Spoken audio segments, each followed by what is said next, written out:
Alright, hi there YouTube, it's me Morphsuit America, and I'm playing on Honkai Impact 3. Now this is episode 3 of my little, well, it's not going to be a little series, it's going to be a big series where I actually try to record a lot of my technical gameplay and stuff, or like talk about some stuff for Honkai Impact 3, because it's a brand new game and I'm addicted to it, and most likely I'll be playing this game for a long while, so yeah. I'll be making a series out of it, so I'll try to provide tips, tricks, and advice, give you guys a heads up about certain things when it comes to Honkai Impact 3. Now, you can play this game for yourself. It's in the Google Play Store. But if you want to play on the Asian server, you can download it through coop. Just know that the Asian server isn't in English, and it has a lot more features that's not over here in the Western or global version of Honkai Impact 3. So proceed with caution. But yeah, other than that, another thing I'll talk about is Gun Girl Z. Apparently, from what someone told me, Gun Girl Z has a storyline that leads up to Honkai Impact 3, and there is a manga and some other stuff out there that kind of combines the two. So if you guys are interested in playing the other phone app game that has a bunch of these characters in there, it's called Gun Girl Z. You can also find it in the Google Play stores. I did a video talking about it. Most likely I might make another playlist or a series, or I might be streaming Gun Girl Z here and there. So if you guys want me to play it and stuff, then most likely I will. It's just that I'm still rusty and I'm still new to the game. Actually, it's been a long while since I played that game, so I don't know anything about it. So, or like I'm trying to play catch up and get back into the game. And also know that I'm also new to this game as well. So if I leave something important out, if you guys want to add on to whatever I stated, then go ahead and put it down in the comments below. Because, you know, I'm trying to help you guys out, and you guys will most likely help me out, and we're trying to have a friendly community here. But anyways, going back on topic, in this episode I'll point out some of the technical things you want to do if you're playing the game daily, or the things you want to do here and there. So, with that being said, let's get started. Alright, so I don't think the tutorial talks about it, but you might have accidentally stumbled upon this little feature, or you might have like touched your character out of urges or like curiosity or something. But if you touch your character, you will gain affection points. Now the thing is, these affection points will, I don't know how many affection points you actually have, but just know that if you use your affection points, once you use up all of them, you cannot distribute them to your other characters. For example, as you can see here, my daily affection point limit is reach, so I cannot gain any more with Bronya. Now, if you decide to change your character and go to someone like Kiana, and you try to increase the affection points still, as you can see, the numbers didn't change. So what you need to do beforehand is to distribute the points accordingly. Now, depending on how many times you touch your character and how many affection points you gain, they can get a little bonus. This bonus effect down below will help you out when it comes to your combat and your fighting. So you could go to each different character and then give them a good amount of affection points so you can get a little bonus effect for that character. Or you could just do whatever the fuck you want and maybe spend all your affection points on one of your characters so you can increase the bar and hopefully get all of the hearts filled up. That's what I'm doing with Bronya right here. But yeah. No, and also know that when it comes to these bonus effects, they may change depending on how many times you decide to, depending on how many times you touch your characters. So, even if I had something like increase initial SP by 9 for the whole team, that effect may change later on because of RNG. So keep that in mind.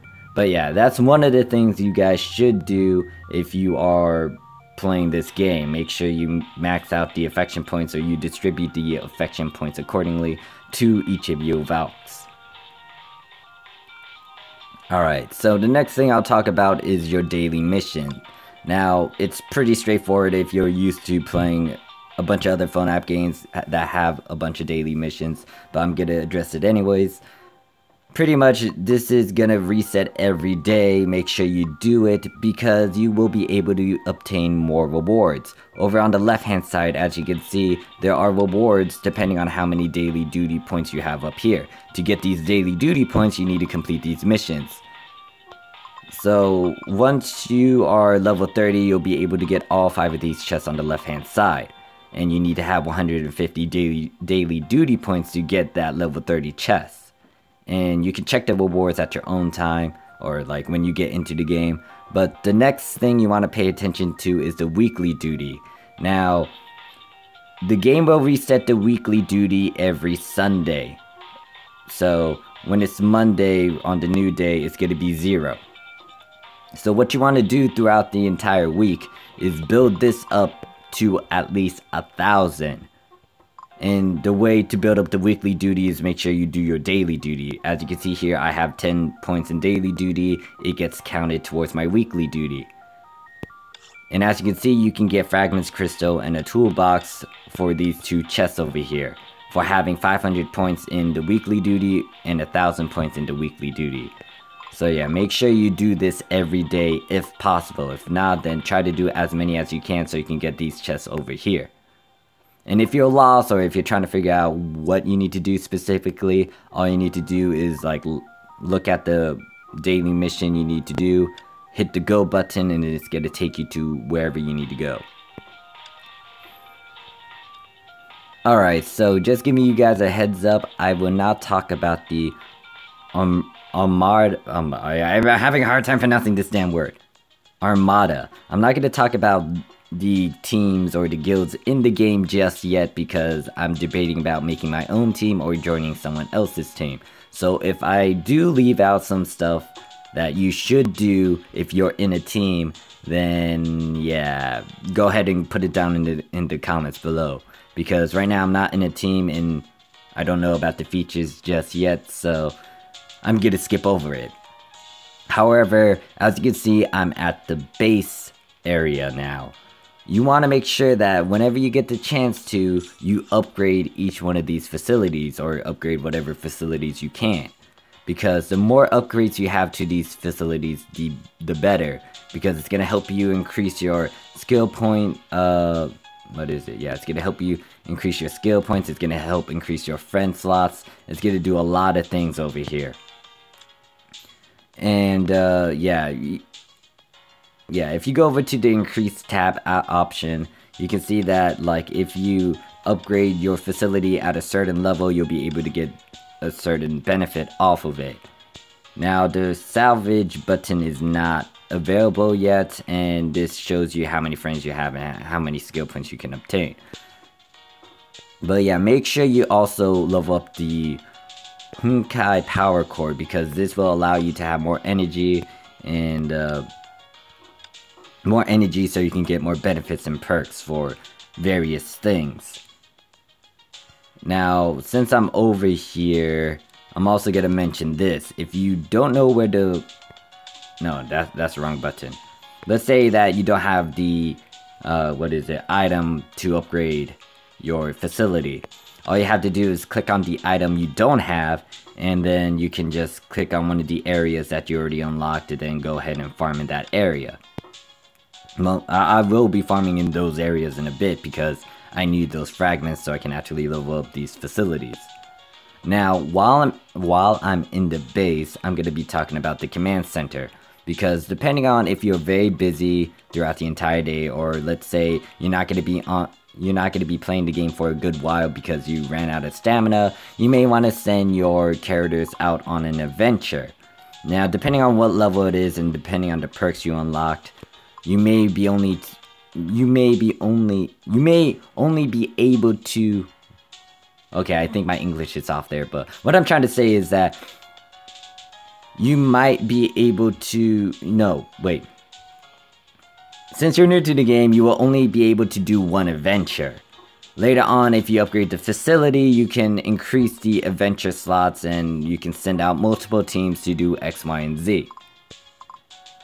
Now, if I remember correctly, you had to get it to level 6 to actually unlock the second adventure slot, and you actually had to go over here and manually click on it and increase the perk for it. But yeah, pretty much you can figure out how much energy you need to spend, what's the level for it, the drop list ranking for it, how much time is spent for it, and all that good sorts through this list. Now, Now, when you finally figure out which adventure you want to go on, make sure that you check the requirements, because this will not allow you... You cannot send your characters off into... Yeah, you cannot send your characters out to their journey, their adventure, until you meet these requirements. So, even if I send no one, I had to meet these requirements. So, for this adventure, for example, I need to have one mecha type character and one Kiana character. Or Kazlana character. And once I do that, boom, I can send her off and... Yeah, I can send her off to do her little adventure. It's gonna cost 45 stamina though, and it's gonna take at least 3 hours for her to come back. Note that if you do send your character off in an adventure, you cannot use them in combat. So if you only have 3 characters for now, you may want to choose carefully, because once you send them off in an adventure, you're gonna have to wait unless you cancel it. But depending on how long you waited and stuff, it's like, yeah, you don't want to stop them midway. But let's say you're busy for today and you know you're not gonna play as much, you can send your characters off on these adventures and then, you know, let them do their thing and you do your own thing, and then later on when you can actually play the game, you can get these rewards and then go and farm and do whatever you need to do. But pretty much that's it for now when it comes to the base. There are other facilities that I haven't unlocked yet, but yeah, give it some time and then most likely I'll unlock it, and then I'll talk about it in the later future. I meant to say in the future. Alright, so I'm gonna go over one of the features when it comes to increasing your combat power. I'm gonna make a separate episode or separate video later, or like a future video later, talking about how to increase your combat power for your character. But for now, I'm gonna focus on the skill, because you want to pay attention to this if you have a lot of characters and you still need to distribute skill points to their skills so they can, you know, get stronger and you have more options to your combat, or you get more perks and benefits because you upgraded these skills. So the thing is, to know or to figure out if this character needs an upgrade, you'll see oh, this is great, none of them need an upgrade. Hold on, I'm gonna change that right now. So yeah, this is one of the methods when it comes to leveling up one of your characters. If you don't want to go on a quest and you have a bunch of items in your inventory, you could just go over here and increase the level like this. Once again, I'll explain it in another video later. But yeah, the reason why I did that is because, as you can see, there's a little glowing box fading in and out around the skill box for this Kiana. When you click on it to figure out if you need to level up your character's skill, you'll see a bunch of exclamation bubbles all over the damn place, or like at certain skills, like the passive skills, evasion skill, basic attack, ultimate, special attack, and etc, etc. So you go to that circle and then you follow and click on this one, for example, the meteor explosion. As you can see, to level this up, you're gonna need 2 points and 1000 coin. Unfortunately, I do not have enough points. The points on the left hand side up here is the number that you have currently available to you, and then on the right hand side it's the maximum amount of skill points you'll be able to receive. Now, as you can see, you could wait for the skill points to be recharged. It's gonna take a good while, maybe 5 to 9 minutes. I have no clue, that's just an estimate. But if you give it an hour, at the very least, it should recharge most of your points. Now, if you're impatient and if you don't mind spending crystals, you can spend 15 crystals for 20 points, and you can only do this 20 times. So, you'll be spending a good, I think 500, no wait, let me do my math quickly.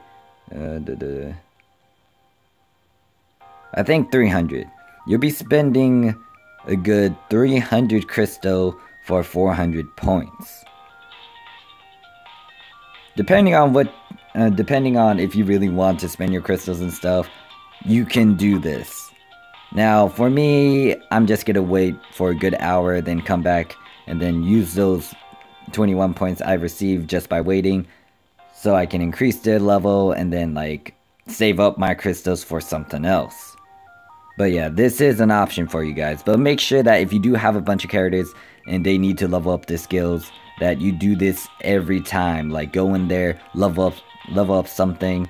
Once you run out of skill points, just do something else. Like go out and play another video game, or like burn up all your stamina in game, and just don't pay attention to it. And then later on, once an hour passed by, go ahead and check it again, and then, you know, repeat the process. Spend it, wait for recharge, and then spend it all over again.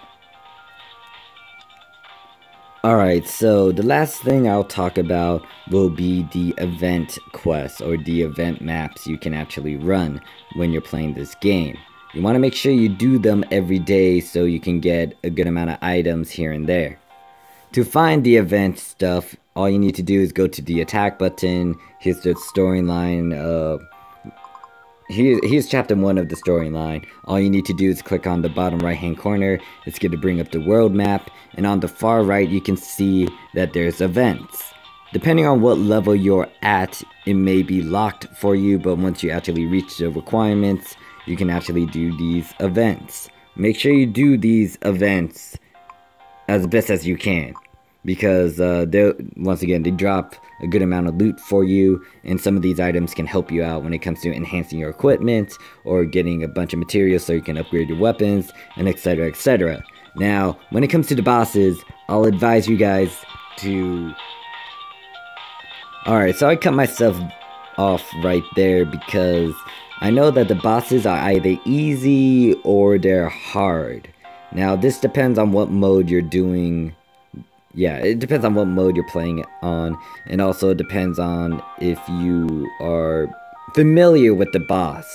The Bronya boss fight, for example, I'm familiar with it. However, there are certain things that may kick in. For example, when I was playing the co-op earlier for the Bronya boss fight, the co-op version has a timer.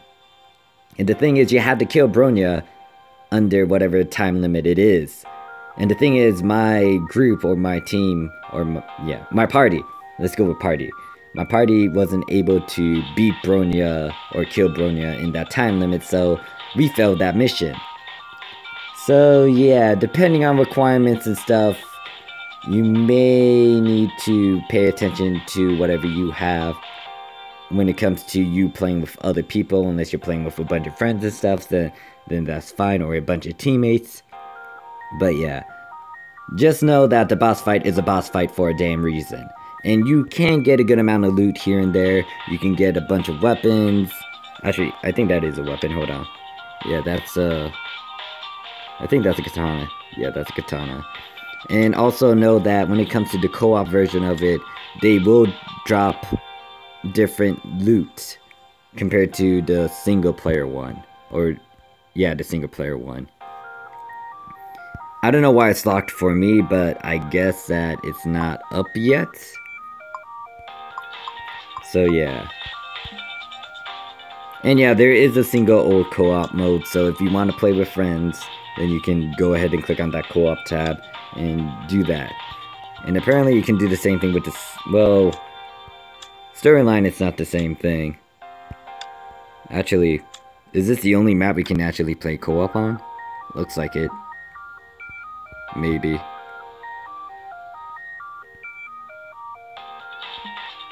Okay, so I think storyline, yeah, you don't have a co-op, but over here you can actually click on the co-op tab that's over here. But anyways, yeah, pretty much make sure you do the weekly or the event stuff so you can get a bunch of items.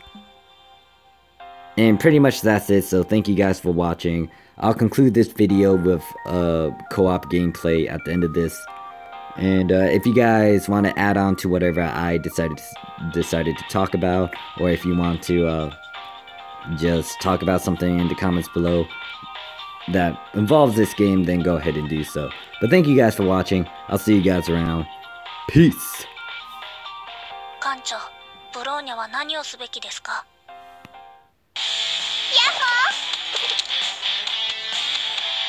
あいあいさー。わかったわかった。